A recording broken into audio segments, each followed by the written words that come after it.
Amen. Ndipe nguzo lokutenda mfundisi na mai zaidi kamushira kwanza kuti ndafamba nazo na mfundisi makoni na mai uye na baba Jonasi uye na mai evangelist Paringa msalama kwa Yesu. Amen. Sada ndiwele kushukura mwali kwa kupitia Genesis 32. Genesis 32 from verse 24. Genesis 32 from verse 24. And Jacob was left alone, and they wrestled a man with him until the breaking of the day. And when he saw that he prevailed not against him, he touched the whole of his thigh, and the whole of Jacob's thigh was out of joint as he wrestled with him. And he said, Let me go, for the day breaketh. And he said, I will not let thee go, except you bless me. And he said unto him, What is thy name? And he said, Jacob. And he said, Thou shalt be called no more Jacob, but Israel. For as a prince thou hast power with God and with men, and have prevailed. And Jacob asked him and said, Tell me, I pray thee, thy name. And he said, Wherefore, if not thou ask after my name? And he blessed him there. And Jacob called the name of the place Peniel. For I have seen God face to face, and my life is prevailed. Thank you for such a time to hear your words. Now, I will pay you. Shogoleni not the Sagrado Tigura, not Sibisa, not Gonesa, Osita, Jesus Christ, Nazareth. Amen. Sanita, we shall get the things scripture and deny having an encounter with God to Sangana Namai. Don't that experience or change yet no show you to Sangana Namai open wako. So, generally, parents of Baptist, from Solomon to Jacob. Jacob, I will go Baba and Batis, Rawaki Paishan, and I will to Babao. So, along the way, Akashika Pale is zero in the river Jacob. Dok Ayamuta, Moriake, Dok Sara Arieta. Ipapo Zopa Akasangana Mutuma, Waka, Wanai, Pausi, Shikamana, Mobile Zwara Buddha. Chikon zero Chavaku, we are Jacob Mufuwa Zake, as a result, Esau, his brother, is coming against him. So, when Fuwa Kurwa, the Buddha which is Karega, but they began to fight. So, fight here, I know Chikon zero, so that's how Ranga is about to be. But Jacob started to wrestle with the man. So, Achi, one of them, about not 1 year, Zamangwana, and Dopa Achi, Jakuba Yaki. Doba atanga kukumbira kuropa fatwa kuva kumunhu wanga achirwa naye.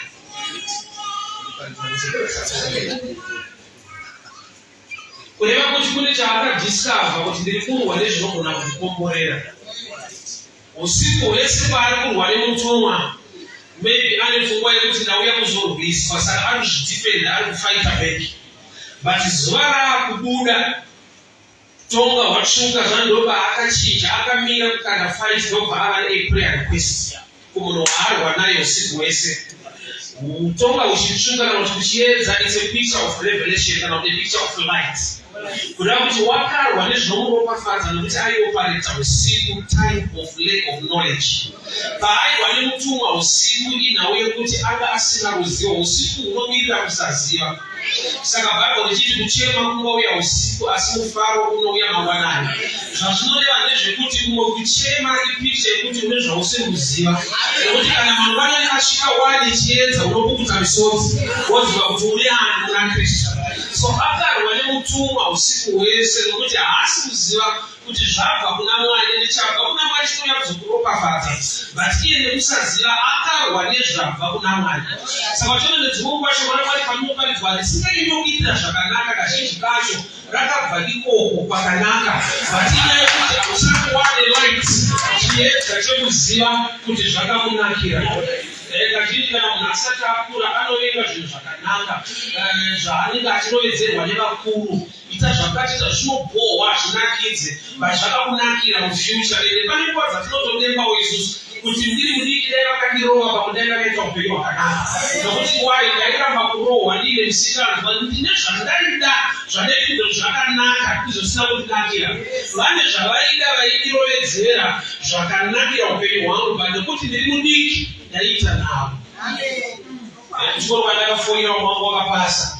So handigoni kunyepera vanhu kuti maticha anga siri serious. Zvakatoni expose kuti ndina siri serious ikoko. Taitopiwa information iri right but handina kushanda nayo zvakanaka. So time yeusiku itime yekuti munhu haana knowledge. Kukomborerwa anoda but panouya zvinokomborera upenyu hwake nokuti haazive anofighta. Resini yakarohwa pafight yakarohwa apa inoboreva kuti Jacob aitodzorera aitokanda achirwa nezvatumwa naMwari kubva kudenga zvikabless upenyu hwake. So zuva rakufunda chiedza chavapo ane right understanding ndobva akaziva kuti ndiri kurwa nezvinokomborera upenyu hwangu. Wakaipa unozviita kuti hakurambidze kuenda panochinja upenyu but anokupa kurizena muri against zvinotaurwa zvingachinja upenyu hwako uri panzvimbo iyoyo. Saka uchiona muchecha haurove unongotaridza kuwirirana nezvinotaurwa ikoko chete.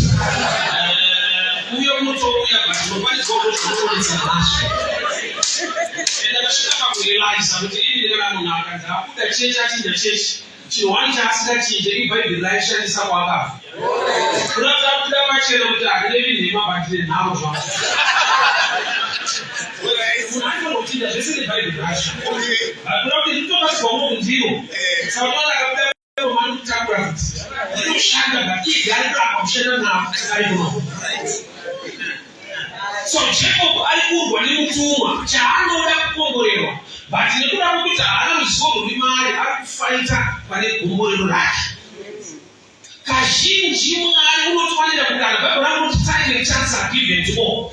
But pamwe pacho ndepekuti unorwa nechinokomborera upenyu hwako nekuda kwekuti hausi kuziva kuti izvi ndizvo zvakakunakira. So ndai mutumwa ari kurwisa nokuti Jacob haasi korohwa bedzi, it was a wrestling. Vari kurovana. So advantage ndeyekuti denga rikakurova unokunda. Uri pana veka pati mutumwa arwa naJacob, Jacob achiorwa uchi pachimwe chaka akabva anzi you've prevailed. Marizauti chaive pafight munhu anenge achiorwa ndiye anenge arohwa. Marizauti ari pabhuku ile ari different. Akarohwa wacho ndiye akanzi awapinda.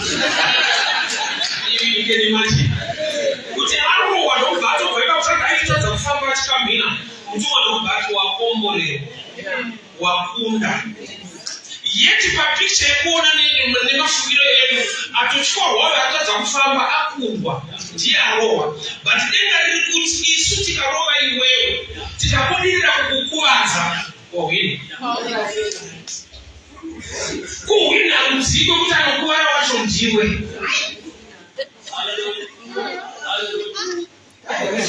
Ukarwa nemunhu akakutyora ukabva ipapo wakatakurwa vanhu vanotarohwa. But apa nekuti akarohwa ndiye akanzi wahwina. So hwini iri pakutendera Mwari kuti vaite zvavanoda muupenyu hwavo. Hwini yako victory yako iri pakutendera shoko raMwari kuti rikuchinje uregere kufamba mufambiro wemazuva ese. Nokuti Jacob paari kubva paBhaibheri akatobva ipapo achadza kufamba achikamhina. Yet he was blessed.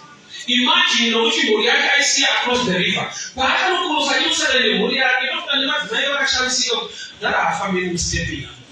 Chii chaitika? Ndovatadza kuda muwasha kumubveta ndomudyira tsitsi chii chaitika? Statement yake manje aibva ndakomborerwa. Zvekuti vari kuudza vanoziva kuti hasina kukwana. Baba munoberwa nifamba mafambiro aya muchikamhina muchirwadziwa. Chii chaitika naye baba? Kuti kukomborerwa mwana. Kuti Bhaibheri rati he was blessed. But step yemunhu akastep kenyasha kanofanirwa kuoneka. But step yemunhu akuvadzwa manje ane information yekuti I'm blessed. Munhu anoita encounter naMwari akasiyana nemunhu asina kuti aita encounter naMwari. Vari kunyika pane zvavanoti vakamutarisa vanomudyira tsitsi. Kuti maomero akaita upenyu watoisa mari muchechi vanozwa kukuvadzwa. Otobva pandapo muimba loss. So don't expect when you are seeing encounter, or you are seeing information you are one. Not if I check up physically but any message you are being was shown up and to get one. It's not that it's such a to me. So normally after you are blessed. Achikamina. Saka yika inakunzu one message of blessing. Yika nino ona kuwacho. So iwewe different yako ni yika nino ona loss na kuwacho yukatilima. But when you have information you show ramuna. In the midst of you are covered negative. Not that the seal of soon over. So Jacob was blessed. And also acquired of physical. Chemo chake alikusie kushikamana kwa fata. Mruma anembea request ya kadai alikuwa kwa pate jana wake walozilapa alikuwa alishanga. Jana akabai ni ng'ombe aile makwai aile fuyo jese aile muri akakura.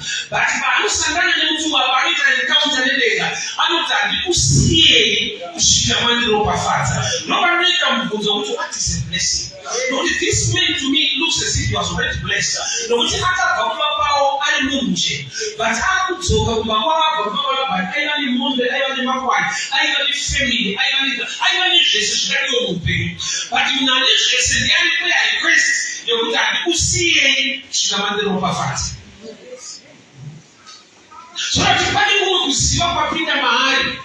Kwa kuti ungamodala ule shintu zvakakukomberedza zvakanaka zvikaikuro upenyu but usiri blessed. Nokuti ane makomborero atinozidzwa kuti makomborero ane zvakawanda zvaainazvo but iye ane zvizhinji ari kukumbira kukomborero. Kuti ane imwe level of understanding yaanoziva pamusoro pechinhu chinonzi blessing. Blessings makomborero ne blessing chintu zvakasiyana. Blessing in personal empowerment yenyasha dzakaiswana mwari pamunhu zviri personal. Blessings ndoma fruits ndozvibereko zviri tangible zvinobatika zvinotaridza kuti munhu akakomborerwa. So wakaipa anogona kuita temper with the blessings. Ukabirwa motokari yako ukadzima basa ukadii but haagoni kuita temper nechinonzi blessing because it's in you. Haigotana naomwe pane nzvimbo ndikati vanhu vakamusiya isi problem asi mwari akamusiya ndopanokuti blessings. Because vanhu vakamusiya mwari wacho ane nzira dzakawanda dzekukuropafadza. Vanhu vakasununguka paura isi nyaya but mwari vakasununguka ndopane disaster. Vanhu vakakutorera zvavanokutorera vakakubvisa vakadii zvitangirwo zvese vakabvisa chinonzi blessing chinorarama mauri vanozosharama vakuzwa kuti akazosimuka futi nekuda kwekuti havana kubvisa chakadhipozitwa namwari chinonzi blessing chinoattracta mablessings. So vanhu vanogona kubata zvinobatika zviri panze but chiri mukati hachibatike. Munhu wokuti arwiswa nhasi aisiwa ari paground after 2 years unodzoka ane zvinhu futi zvoreva kuti pane chakadhipozitwa namwari chinoattracta zvinhu. Zvoreva kuti mukabvisa zvinhu zvake akasara aine nyasha dzake he can still or she can still bounce back. So a blessing yakafanana nemuti. Blessings akafanana nemichero. Saka uchiona muti wemugwavha unongonzi mugwavha even usina magwavha. Why? Because une potential yakuzoburitsa magwavha acho. So a blessing is like a tree. Muti wekuti kana mukaita zvamunoita musizeni ikakwana unobereka. So vanhu vanogona kuuya vakava magwavha but after 2 years panobuda rimwe gwavha pakabiwa gwavha nekuda kwekuti vakaita tempa nezvitangirwo zvinobatika but chinoprodusa magwavha ndochasina kubata. Kana Samson wakagerwa musoro vanhu vanoti vakauraya vazhinji even escape blind men because let me show you this picture. Samson wakabvunzwa simba rako rinobva kupi, which means zvatinongoreva Samson angasina kusimba. Bosi kana munhu ari monya hanzi simba rako rinobva kupi akatosimba ndopa riri. That Samson was a slim guy but aita zvinhu zvinoratidza kuti ane pawa ende vanhu vachizogarisira kune kwazvinotoka apa hapana. So vanhu vanoita risechi yekuti zvinobva pari nekuda kwekuti paakazitaura kunobva simba rako haana kuvaudza chokwadi. Enda uexplain. Simba raSamsoni rakasingabve mubvudzi raibva kuna Mwari akamupa sungano yekuchengeta bvudzi.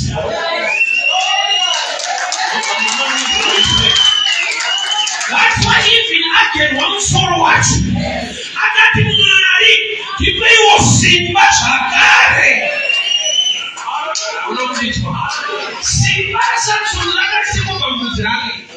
That's why bvudzi ragerwa akanamata achiti God restore me my power again, which means muprayer ndomakabuda chokwadi kwete paaimudza Delilah. There are times yekuti answer yako kumaenemies ngaive answer yavari kuda kwete chokwadi. That's why Jesu ane mapinduro aaita pane paakabvunzwa munhu kuti munodzoka rini, ndobva ati baba ndo vanoziva nguva. Iye agotaura kuti dina baba ndiro wavo chete.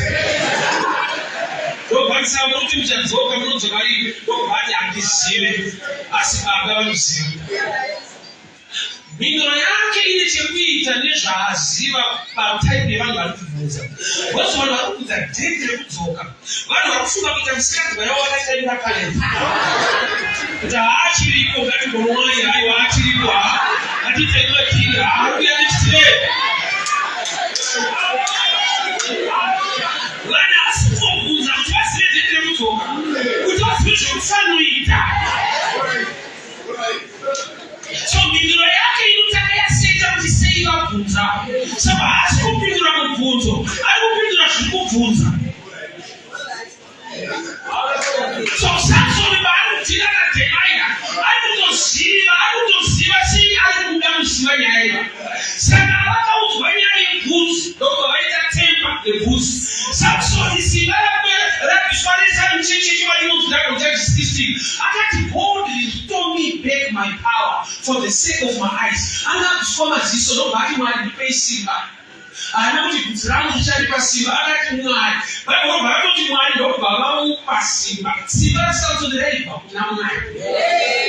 So kana vanhu vakabata zvinhu zvavanobata muupenyu hwavo vachizvitora haisi nyaya. As long une muromo wokuti God restore me back again, God can still restore you. Kuti vanhu vanofanirwa kuita kudateerera muchinda wakatinyepera. Tamuti vari kupreya simba rake haribvi kwawataura kweso, simba rake riri kubva kuna Mwari. So relationship yaSamsoni naMwari ndo yakava the blessing. Zvaitwa temper week ndo mablessings. So Jacob ane mombe ane makwai ane zvese, vanhu vaasangana nemutumwa ari kuziva kuti inini wacho handina chinonzi blessing. Nyangwe ndane mablessings ezvinhu zvinobatika, but I need a favor inogara mandiri. Kune vanhu vokuti kana akaitwa sei nevanhu nhasi, vanhu vanomuseka for 1 year 2 years. After 3 years he can still bounce back. Unoshaka kuti vatakamutorera izvi imani takabvara. Kune vanhu vokuti vakabva muupenyu hwako vanoshandisika upenyu hwako uchifamba zvakanaka. Why? Nekuda kwekuti havasiro vaizvifambisa neMwari aizvifambisa. So vanhu musaziva sometimes vakuti tichitaimira naye. Vababa vakasunduruka zvinomuramba zvichiita nekuda kwekuti anozviita ndiMwari kwete vanhu. So Jacob unokumbira blessing. Kuda kuti ari kuti ndaakuda zvine chekuita neni kudarika zvakandikomberedza. Ndaakudawo blessing inorarama mandiri. Mutumwa anza request iyoyo ane zvinhu zviviri zvaakaita. Number 1, akabvunza Jacob kuti unonzani. Denga rinoziva zita remunhu. It is an angel. Watobva kudenga mutumwa waMwari. Sei ari kubvunza zvaanoziva. Pane chikuda kuchekwa chinogona kuti blessing iregere kubanda chinoda kugadziriswa. Number 1, Jacob ane character yekunyepa so. Akamboshedzwa nababa wake achida kukomborerwa. Ese anoda blessing anowana kuita chitsotsi.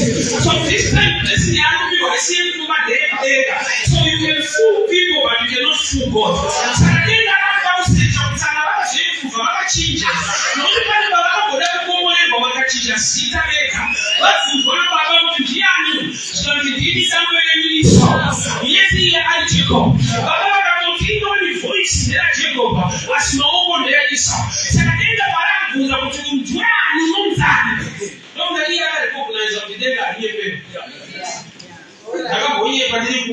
kudirira uyu mwari machi ndobata chokwadi ndi Jehova. Denga likabaramanga mkungwedo yayivuva kudenga kuti tunozikanwa mudenga unoona kuti unonyembera tega padenga litoziva kuti anonifa. So denga laziva kuti mukomana ataura chokwadi nhasi kuti anonzi Jacob chimuchinja nokuti iye aimboda kuzvichinja rega zvichiti Jacob. But this time usafani kwamba kuti people they try to change themselves for me some blessing. But what can God do? He can change you to attract a blessing. Ukachichinja wega pane zvinofamba but iro shoko iye Mwari akakuchinja pane zvinoitika. So wakaropafadzwa ndobva apiwa zita rekunzi Israel harisina mumba kwavo izita rechekuita nedenga. Sei mukomana uyu akuchinjwa zita? Nokuti pane zvekutsvaga zita rinoti Jacob zviri kubva kumba uku zvinonzi Esau. Ukaverenga pamberi rinoti Esau waitouya achitakurwa naJacob. Zvona kuti mune system yemadhimoni nemuichina after your name. Saka kuti ruwa pano change of name kuti blessing inyatsobata.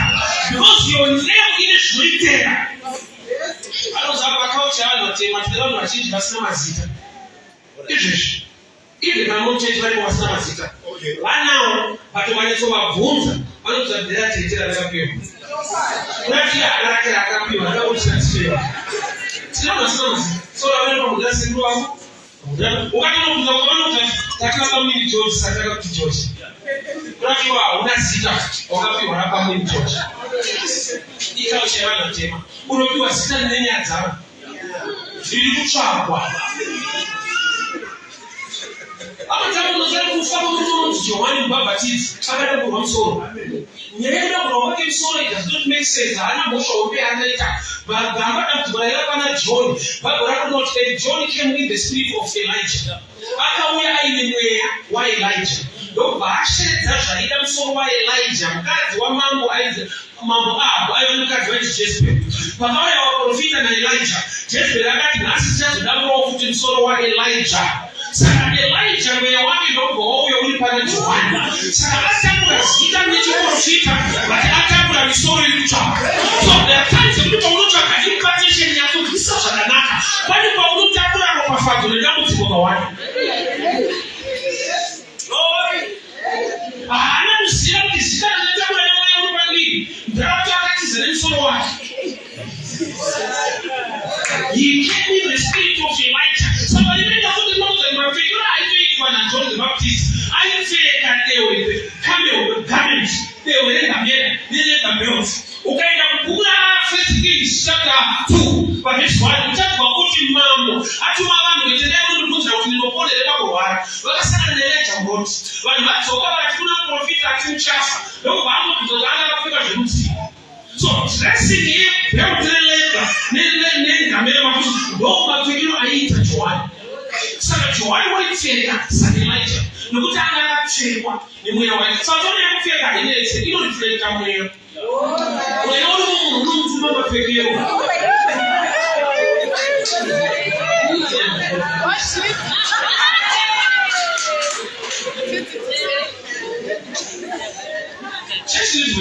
So, Jacob, kune zvikumutsvaka.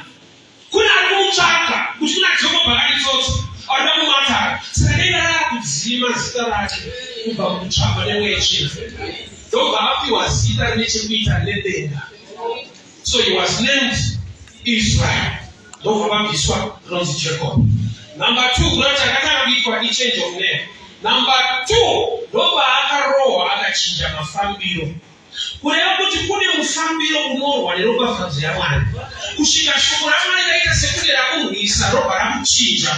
Kana wachinja over the type inoatracta blessing yacho. Muupenyu mune chinhu chinonzi law of attraction. Hachina ine prayer, chine chekuita necharacter, ine zvainosheedza. Unhu hwemunhu behavior ine zvainosheedza. Even uri musikana, vakomana vanokuaprocha vane law of attraction yavanoona iri pauri. Kune zvinovaudza kuti saka tona kuna vamwe vanototyiwa varasikana vakomana. Vakuvakuizva vamwe masisere arikakutya karimo. Vanhu vanoti wangu.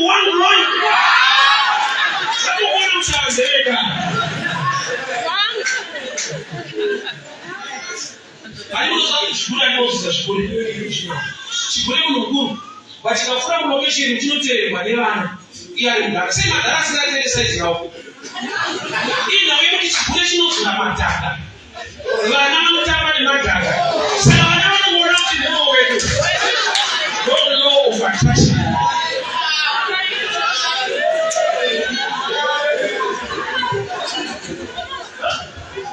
Shino chiziji zinoya Paulo ziliche kuita neshauri.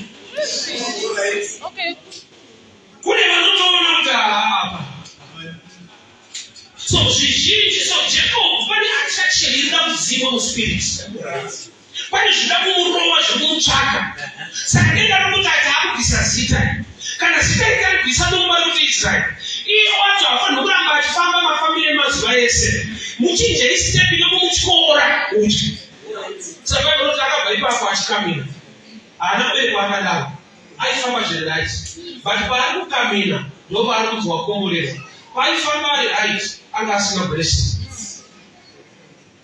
Kukomborerwa kwake kwaibva pasitepi yainayo. Adislocate the hip joint. Ukazitarisa ipapo paari kubva anga abereka vana vake vanokwana kuita 11. The last one waakanobereka asvikawo ndiBenjamin. Kunati mwana akaberekwa naJacob after Jacob aita encounter n'inglozi n'entumwa waMwari anonzi Benjamin ndo akava rudzi rwakatanga kusanzwa naMwari kuva mambo kwaIsraeri. Murume wainzi Kish paakarasa madhoge wakatuma mwana wake Saul. Kish na Saul ndiye mhuri yekwaBenjamin. Kunati pakasanzwa mambo wekutanga naMwari kwaIsraeri vakaenda kurudzi rwekwaBenjamin. Kuti vanoenda kurudzi rwemunhu wavakaita encounter vakanochinja chiuno chake kubereka kwake productive system yake ikatanga kubereka madzimambo. Right, encounter yaMwari is the problem today, but in a ushene blessing yakakura mangwana. Vakamuona vakatakuwadzwa kuna blessing yakadaro. But paakabereka mwana akawika. Because asati akuwadzwa he was a strong man. Otherwise he became weak. Bhaibheri varati kugona kwaMwari kunomanifesta muutera hwemunhu. So the weaker man produced the king. The active man akabereka mabhandara. But when he became weaker, akabereka Benjamin wakava rudzi runotipa the king of Israel. So shoko raMwari panowaita sekurubvisa nokukukwadza, it's a blessing in disguise. Iropafadzo yakavikwa iyo yekuti dai vanhu vaizvinzwisisa waifanira kukuvadzwa kana kuramba uri right usina kukuvadzwa. Encounter naMwari inoudza zvinhu zvinorwadza. Vanhu vazhinji vanoda the blessing part, vanhu vazhinji vanoda ropafadzo, havadi the process inobereka ropafadzo. Chinhu chese chakanaka kazhinji chine nzira dzinobhohwa dzinorwadza kuti chibatike. Only the mature vanospekta process ine pain. Daigara nambuya wangu kudongoshawa. Vaiti vakarwara vaizwa vachishuwira so. Tendeka kuchipatara vakatipawo majekiseni. Vaishuwira kubayiwa. Isiro hapana ukazwa jekiseni unopora unozodara izvi. Kubayiwa izvi. Vatinozonzwa vachishuwira kudenga kupiwa majekiseni. Kuda kuti vakabvisa pekuti jekiseni rinobaya. Vakaisa kuti jekiseni rinorapa. Imentality language yavakacreata nekuda kwekurespekta healing. Ini saka uchiona kuti mishonga yese inopiwa vana vadiki inotapira. Vakazwisisa?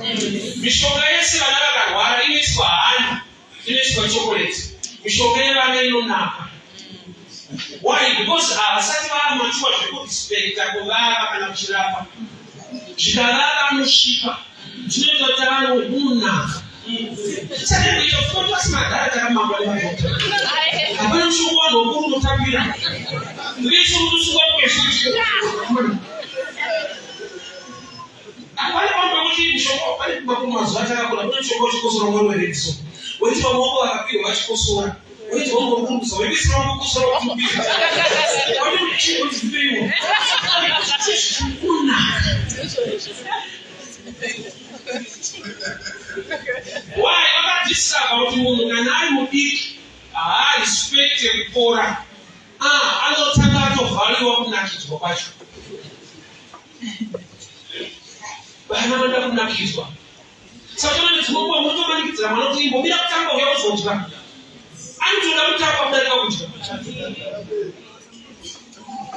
Kune stage yekuti mwana anomanikidzwa kuti anoti ukasapedza pisi inokubova. Nakuna kudai hakuna kumupevera nyeriyo. Chiri kutoshota chingocha. Sei uchipedza because anopisi very kutopera.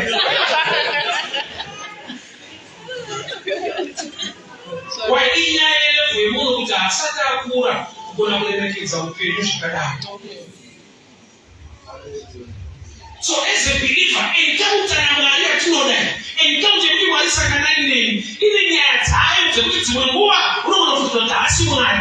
Imagine Mwari akutumira mutumwa but mutumwa yakurowa.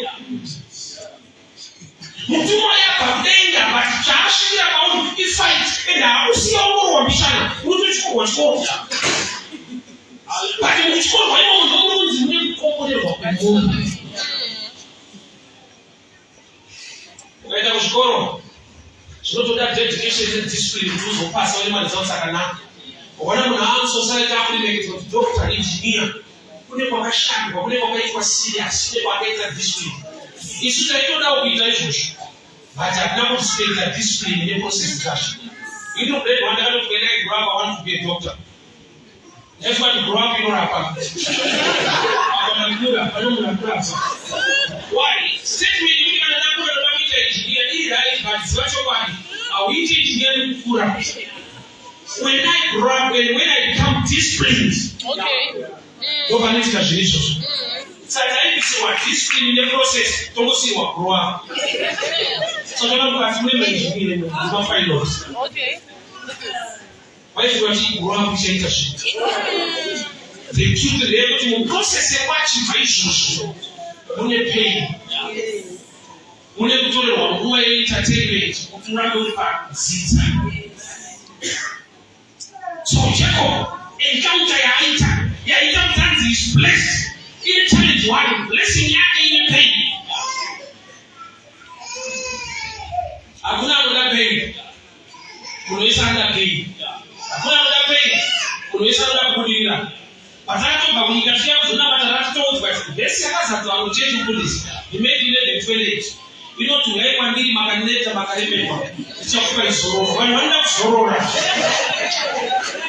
Maneta niyezorora kuzorora. Bhesi yakazadzwa anochechi. Problem paine tikategera kuzorora iye bhesi yakanyorwa. Havana kuverenga bhesi 29. Vakagumira pa28 but 11:28 yabeti ndoinoti ngai kwandiri makaneta makaremerwa ndokupa izororo 29 takura ijokirawo.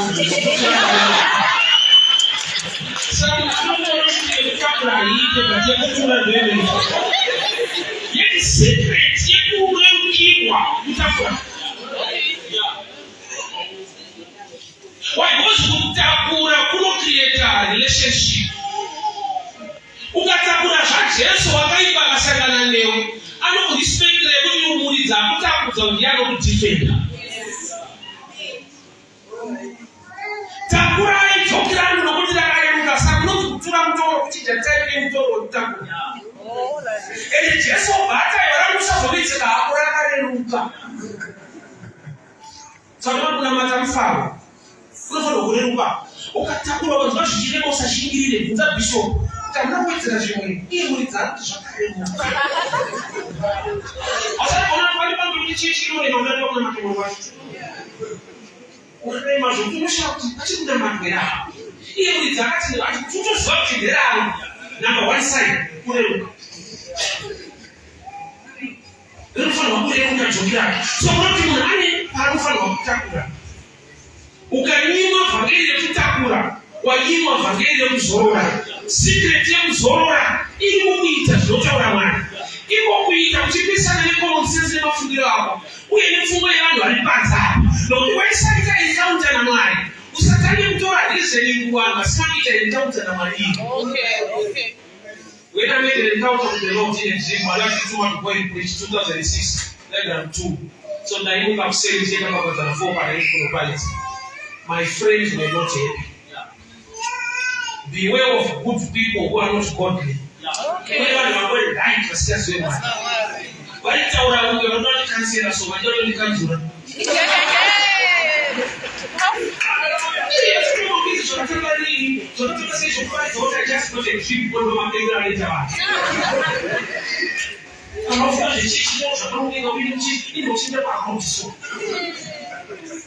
We have good people who are not godly. Encounter hiyo moja kushuhudia mwenyewe, but by the time you go to anaona pain. Nobody is a blessing yake, manifesta baada ya Benjamin. Nani baada ya kuwa walitumwa mshirasa katika Benjamin. Mawazo yale wanachoseka. Ukaita encounter na mahali atakaye kuonekana yana tumwalewe. Wanaotaka kutawazili negative. Badala moja kati ya wanama yuta ni mema. Azawacho wanaleta mbili kupeka mtu kufanya. Baba bata galama mama yosika sono aba uzoni ngocha we ati right there ani mimi na mafo bahenga unozaka na sasa ndio umshenia au watu baba bata galaka kwa tola hapa sasa na mahende msaidia wanaanza na mboga ndogo anasema kubolewa anaanza kuchinja ukapoa kila mmoja kama mtu anataka na picha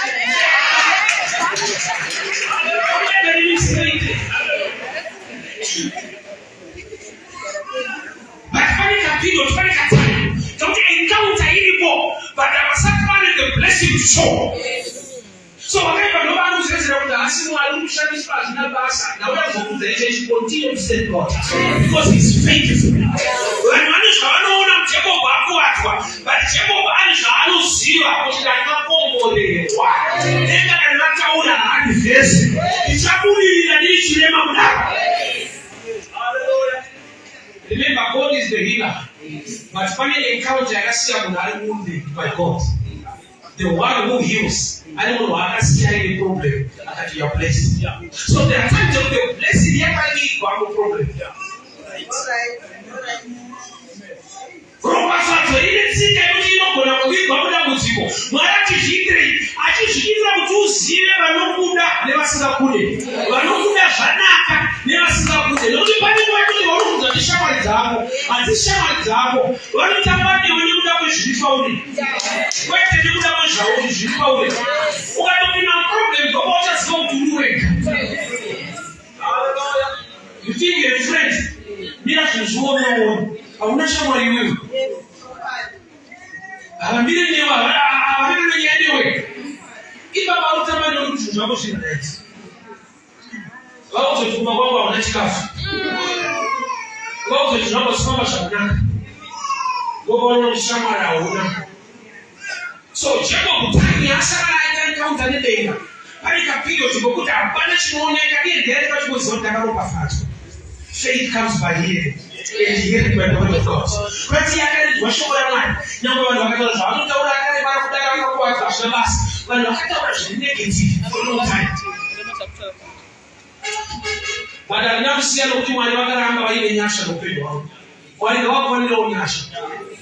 But it's more than this. We do not piss how it is now. I don't know that I got to watch. Drink a sweet as I Kuni blessing kawe, but they are still crippled. Abachi kuoneka. Zaita encounter na mwalimu alibata ulati bayo wala wachiza majuzi. Utu. Bachi wachila wali. Kasiko kama pio kwa wacha toka ndio kisali pisa Yesu. Bali kama majuzi. Bachi watu bachi kuona ya kuite iko. Kaika mbali za mrobi. Akishani sasa hizo. I thank God for him. Waka bono kumani isoma. Pai tika shoto waona mti. Kunyane kalipata hivi. Ila kamera watu kupata kutoka wile Zara. Shadi swali wale bali kushanga ile shadi. It was the classic face. Kali wake ngua. The blessing that you are blessed. We saw that Jacob manita na Yesu ungamaje ndio itakizima. Kana blessing hili mo. Shaka kama mwelezi mjapa ashibati. Why ni kuna kuti mwalika wakasema leo wakati ya blessed.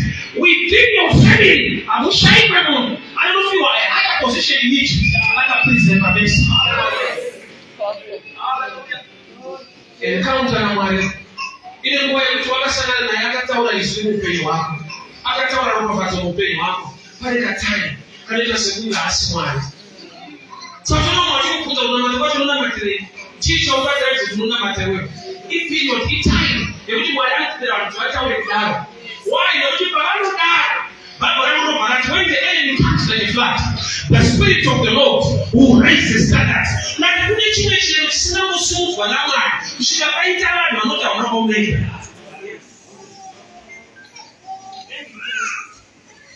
Whatever Muropa Fata Chico, Akakuat from Daro, he was a blessed man. Why? Because the blessing can never power. It can even take enemies to become friends. But what's the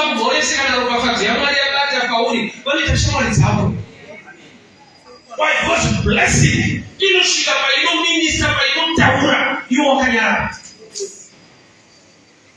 Wale mutano wajanga wakuda wakufanya batiro kwa fatu maja ashikoleki kufanya washuti kinoa mwalimu msuza ba lebe witu taki kinoa mwana ili losi pagari kwete kwa ufu so akaita inkawo tanenega akakuazwa akakombolewa so forget the pain, focus on the blessing.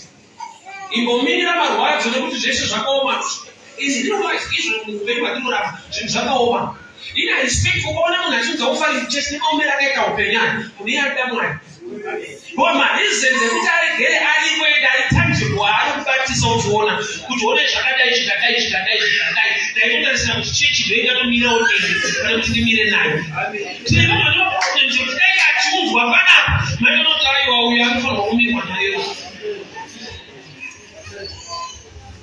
Thank God tine hama dzakura zvekudaro kuti mukukuvadzwa varamba vachiti Mwari handikusiyi kusvika pandiropafadza ende chakanakira Mwari ropafadza yako unoiwana.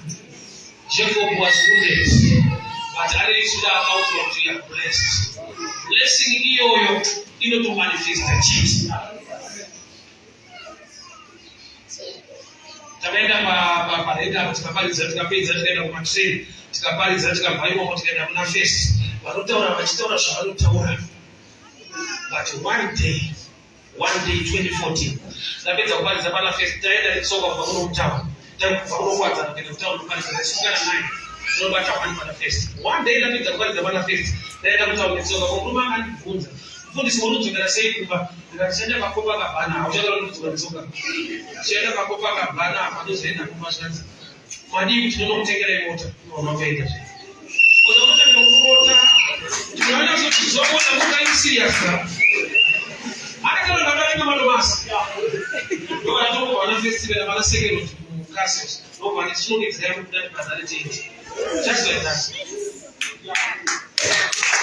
uye angamira kuti 5 minutes ende asigara umwana akabhopepe ndobva ndozadabva ukoiwe nakonira pana panaitirwa mushe mwana wakondisenda teka moto that was the first kind vayaiti unokwana yemunotamata zvadii kati kana kusakwana kwakusvitsa pakuti wafamba neyavo toda kuwedzera kusakwana.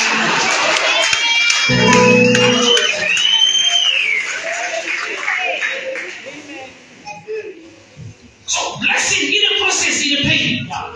But in pain you and how the pain you own again, you want a blessing. See what I tell them. I'm telling you, no matter anything to the Lord is only one the bad have a special life. You are getting down the night, you know it's anyone out. No matter any name, shadow will be some such kiss. Who take and only child you will watch. I'm not seeing the time that someone will go over. I remember when I was 22 of people, I stayed in Barcelona. I follow the woman.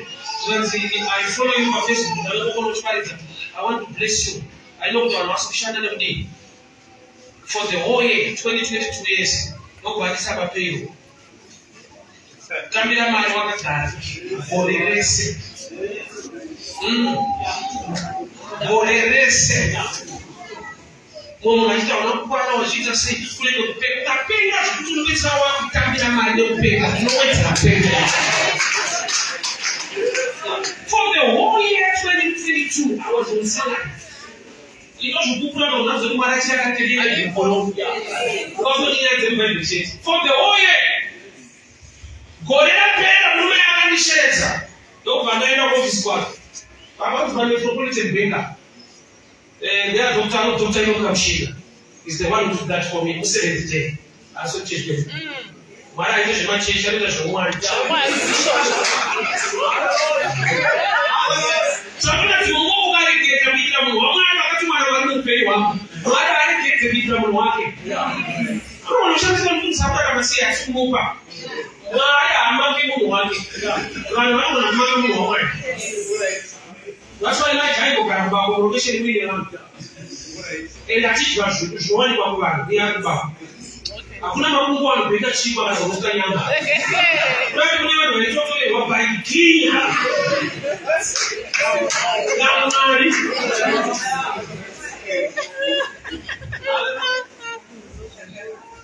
Bashaka ndia kwa hiyo ni hii. Bwana sitaona shiriki bwana wachona kukamina na kuneseka. But mwayo essence ndio kutamu with you. Kama winde basi. So Gorilla Pera no body shares as one my how I is done. The last question no gonna go because no gonna water for papa and that I go away my answer. Transit. They must say 3 pro your budget. I want to give you one. One answer I try to not try but the power in the paper week. Zaperash. Nato baiba banapo ila no body shares the babies and moja ya wana ni boa. Kwa bashe za msingi cha wake. Ndio mtemeni. Ona ngoro. Pale ni kuna mati, ndio nje na mati. Leta tumu kwa kombo leo. Mama kwa tumu. Ndio mati ndio. Rotie kati na mati. Justiça. Wewe unasema vile chechwe. Asmari kana ati dinero. Usatani sasa kukamera. Sasa papa nani wanaona. Asisio sakataura mwana. So baada nitindinewe tikabandaka bila mshoko wake akamira kiza kuteleka pake. Kama na mali alisiwa wadau. Beba ofisi distance kwa nini pass. Ili ndarapa evolve na watu walisha kutaba mzuri. Isi takatera kwa mesa na ndio kukura. Magora ta kukura. Ndio ndio zote samara tuita na. Jeshua. Somebody communicate akamona safari za Facebook. Ndio bali mbona sikuna mtu pale za pata na link pa chata watu. Mama karora watu. Ngata kwani sio za sio chat. Kule unaoviwa. Mara mtija ndio tunasenesi. Mwana ukaenda counter naye. Ano hapa Yesu kutoka wakati bata Mungu kwa wakabuya. Mtizi wao mzee. Bata kama ile sije kwa wale wamesema. Lakini nakumba. Mungu mshauri mnasi kwa wale wao.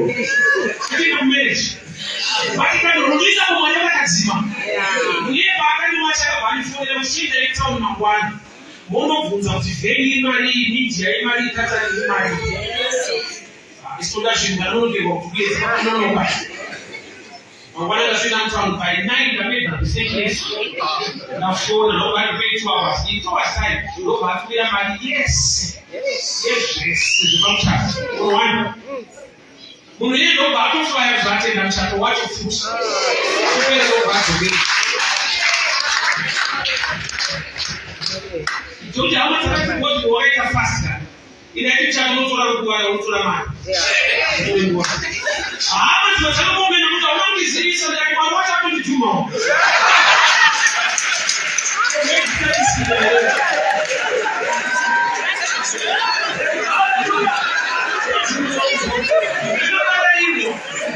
Sio kuna watu wote na msisi.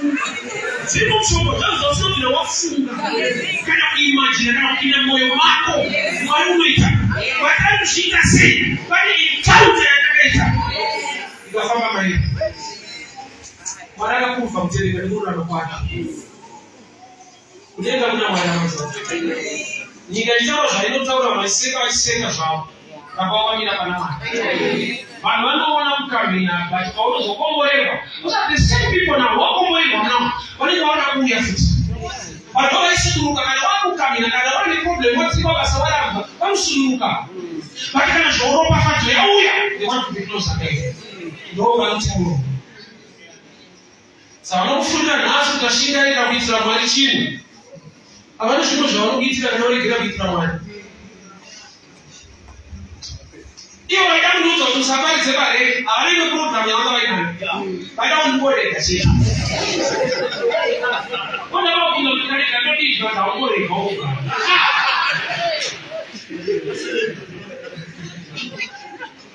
dai Mwari atiwanira nyasha kudenga kuna Mwari kana waita encounter naye siyana nezvepaid paid ine zvainogadzirisa mauri paid ine zvainoshanda mauri. Why? Because paid iwe period yakaita adzimai achita majuti muvanhu mazuva atamugara podikafoto kune munhu akazvaita juti kubva kwenu maga vakamukopafadza munete nesedeti aida shuga vanoshanda shuga upenyu wakaomofu shuga chai nawo achashanda mamindi maga anobva mupa gasirobhu yakati inayo ndokubva mupa nemachera anobva mupa nemakapu neshe mukadzi yakashedza hama dzake zvonoitwa nevanhu ava vasizozwisisa ndangoshandira shuga but une zvese zvawandipaizvi ndobata vatsanangura kuti taizviitawo so pane kino chaunoita pasiro inoita kuregere kudata ukaona munhu asina chingwa unoziva kuti chiri kushaikwa sanozoona kuti chine munhu timunhu mukuru akashanda glasi inoshaikwa ukapfurana nemazviri aunoshevera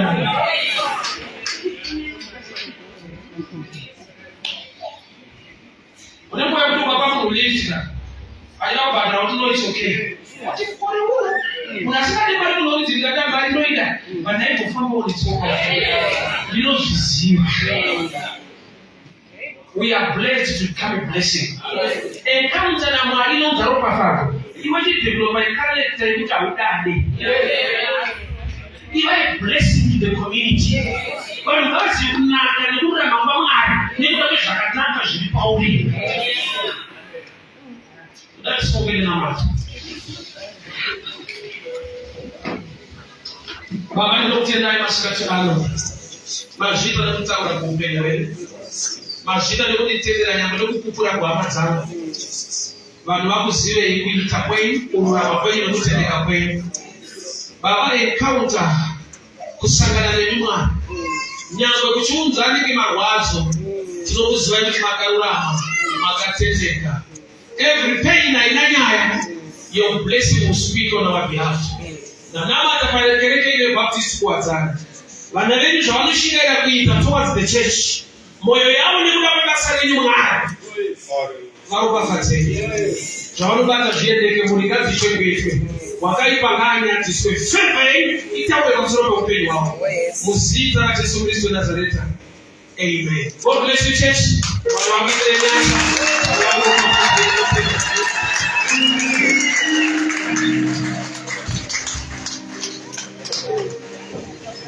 Hallelujah. Baba tunamata Baba tunamata usuka ulipo Baba Baba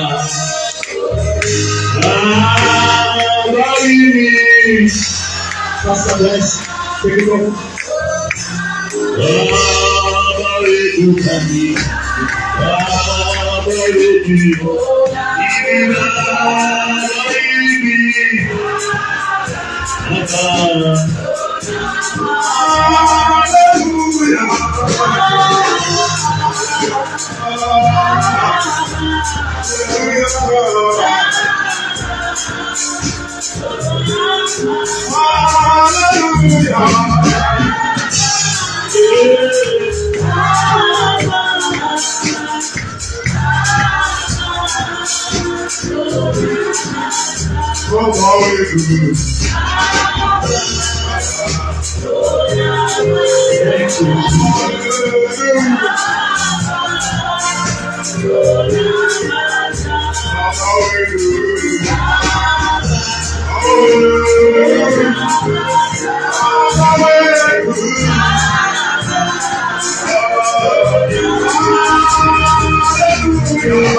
Wewe una matana yako, wewe unataka kuna mchezo una matana